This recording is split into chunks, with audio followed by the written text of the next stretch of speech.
नमस्कार मित्रांनो, मराठी माहिती दूत या यूट्यूब चॅनलमध्ये तुम्हा सर्वांचं स्वागत आहे. मित्रांनो, सर्वात प्रथम सर्वांना दिवाळीच्या खूप खूप शुभेच्छा. मित्रांनो, अतिवृष्टीमुळे शेतकऱ्यांचे खूप मोठ्या प्रमाणामध्ये नुकसान झालेले होते व या नुकसानीची भरपाई म्हणून शासनाने अतिवृष्टी नुकसान भरपाई शेतकऱ्यांच्या खात्यामध्ये जमा केलेली आहे. मित्रांनो, या शासनाच्या तुटपुंजा मदतीने शेतकऱ्यांचे झालेले जे नुकसान आहे ते भरून निघणार नाही, परंतु शासनाने शेतकऱ्यांना दिलासा देण्याचा प्रयत्न केलेला आहे. मित्रांनो, त्यासाठी शासनाने वेगवेगळे असे अनेक जी.आर. प्रसिद्ध करून शेतकऱ्यांना अतिवृष्टीची जी काही नुकसान झालेले आहे त्यासाठी मदत केलेली आहे व हे जे अनुदान आहे ते मित्रांनो 2 दिवसामध्ये सर्व शेतकऱ्यांच्या खात्यामध्ये जमा झालेले आहे. ज्या शेतकऱ्यांच्या अतिवृष्टीमुळे नुकसान झालेले होते अशा सर्व नुकसानग्रस्त बाधित शेतकऱ्यांच्या खात्यामध्ये त्यांच्या आधारशी संलग्न असलेल्या बँक खात्यामध्ये हे जे शासनाचे अनुदान आहे ते जमा झालेले आहे. परंतु मित्रांनो, असे बरेच शेतकरी आहेत की त्यांचे अतिवृष्टीने नुकसान झालेले आहे, परंतु त्यांना शासनाकडून जी अनुदान आलेलं आहे ते त्यांच्या खात्यावरती जमा झालेलं नाही. तर यासाठी मित्रांनो खरे कारण काय आहे, तर मित्रांनो यासाठी शासनाने ॲग्रिस्टिक म्हणजे शेतकरी ओळखपत्र, आपण त्याला फार्मर ID देखील म्हणतो, हे कंपल्सरी केलेलं आहे व ज्या शेतकऱ्यांचे फार्मर ID व्यवस्थित आहेत, त्यामध्ये कोणत्याही प्रकारच्या चुका नाहीत, अशा सर्व शेतकऱ्यांच्या खात्यावरती अतिवृष्टीचे जे काही अनुदान आहे ते जमा झालेलं आहे. तर मित्रांनो, आता तुम्ही म्हणाल की ज्या शेतकऱ्यांच्या खात्यावरती जमा झालेले नाही तर त्यांनी काय करायचं आहे.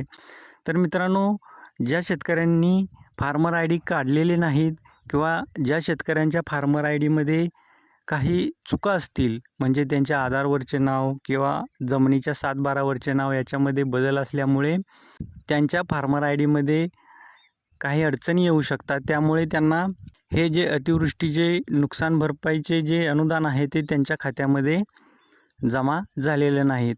तर मित्रांनो, अशा शेतकऱ्यांनी काय करायचं आहे, तुमचा जो कृषी विभाग आहे किंवा तुमचा जे कृषी सहाय्यक म्हणून तुमच्या गावाला जो नेमून दिलेला आहे, तुम्ही त्यांच्याशी संपर्क करायचा आहे.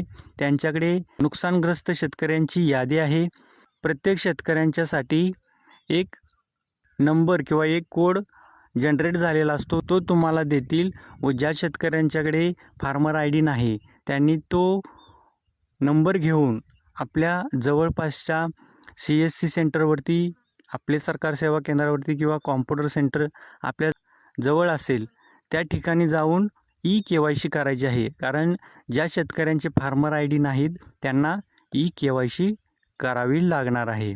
अशा नुकसानग्रस्त शेतकऱ्यांच्या याद्या ग्रामपंचायतीमध्ये देखील आलेल्या आहेत. जर तुमच्या ग्रामपंचायतीमध्ये नुकसानग्रस्त शेतकऱ्यांची यादी आली नसेल तर तुम्ही कृषी विभागाशी संपर्क करू शकता. तुमचे जे कोणी कृषी सहाय्यक असतील त्यांच्याशी तुम्ही संपर्क करू शकता व त्यांच्याकडून तुमचा जो शेतकऱ्यांच्यासाठी नुकसान भरपाईचा जो शेतकऱ्यांचा जो ID तयार झालेला असेल तो घेऊन तुम्ही जवळच्या कॉम्प्युटर सेंटरला जाऊन तुम्ही तेथून E-KYC करून घ्यावी.